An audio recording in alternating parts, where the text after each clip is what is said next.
Hello, I'm Simon and welcome to the SciRob YouTube channel. Now, if you've seen my recent video where I changed the discs and pads on an XC90, you'll have noticed the unusual wear on the discs, which is why I ended up needing to change both the discs and pads, because the pads hadn't been making full contact across the radius of the disc, and so as a result there was quite a lot of corrosion building up.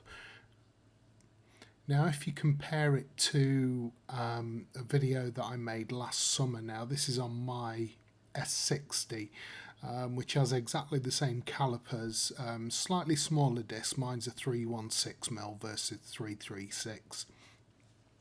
But you'll see from the condition of the disc that there's no hint of any lack of contact between the pad and the disc, and so the pad has been sweeping the disc all the way to the edge and there's no excess corrosion. My discs, when this video was made, were 3 years old from brand new, and they're still in exactly the same condition this year at 4 years old. Whereas on the XC90 with the uneven pad wear, the owner Glyn tells me they were about 4 or 5 years old from new, those discs, and yet they have, noticeably more corrosion build up, and of course that lack of disc to pad contact around the outer edge.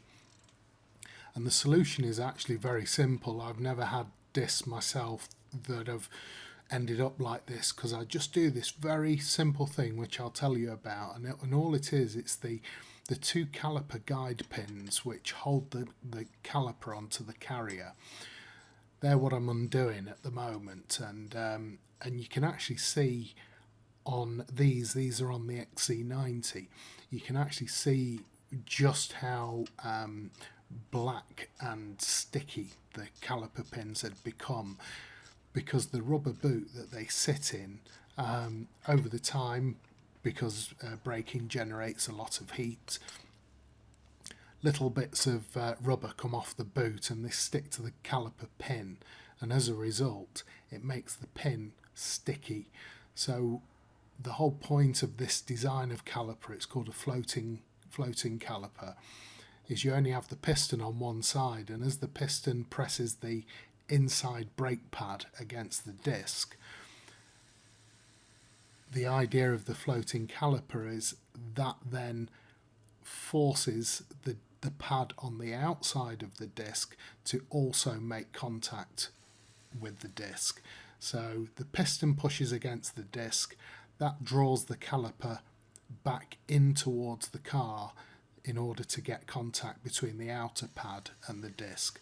And so if those two pins aren't floating correctly and they're not moving freely, you're going to get you're either going to get uneven wear on your disc pads, on your brake pads rather, so the inside pad might wear a lot more than the outside pad, or you can have it where the pad itself isn't making full contact across the whole radius of the disc. So the solution for this is just simply every couple of years. I wouldn't leave it longer than 2 years. I usually do it every second service, so every 2 years I just clean up the caliper pins, just using some sandpaper and a drill, and I'll show you that now. So these are the 4 caliper pins from the left and right hand front calipers. Exactly the same principle applies to your rear calipers as well, so this is something that I would advise to do on all 8 caliper pins. 2 pins for each wheel, for all 4 wheels. And you just simply get hold of the caliper pin, you just get a drill. If you haven't got a drill, you can just do this manually using sandpaper, but a drill speeds it up. Speeds up the job massively, and you'll see just how fast you can get these cleaned up. So I've got the caliper pin held in by the threads in the chuck of the drill, and I'm just going to get some sandpaper, fairly coarse. This is around about 120 grit, something like that. I wouldn't want to go too much rougher than that, and it's just a simple question then of running the drill whilst holding the sandpaper and just moving the sandpaper up and down the caliper pin, and it will get rid of any rubber residue. Simple as that. Look at that, that's as good as new now. And if you compare it, you can see the rubber on the old one, and you can see now how those pins are going to slide in the boots without any restrictions and without any friction between the pin and the boot. I also use brake grease, which is a high temperature thick grease, and I just put a smear of that on the caliper pins. So all four, as you can see, nice and shiny now, all ready to go, and all I have to do is just put some grease on. Now, you don't have to remove the whole caliper to do this. This is the beauty of doing this, and this is why you can incorporate it in a service every couple of years. If you take one caliper pin out at a time, so you take one caliper pin out, clean out the boot with some brake cleaner and some kitchen towel, then clean up the caliper pin with the drill and sandpaper, grease up the caliper pin, replace it, then take the other caliper pin out and do exactly the same. You don't even have to remove the brake caliper from the car at all. And in fact, on a lot of designs, you can actually just jack up and secure the car, and you don't even have to take the wheel off because everything's on the inside. It's pointing towards the inside of the car.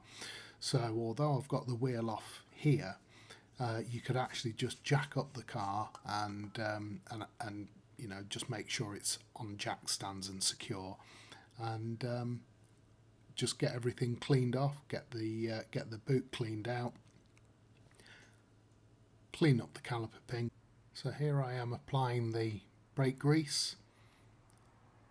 Just put a small blob on there, just give it a little smear, and as you screw the caliper pin back in, that will draw the grease along the caliper pin, and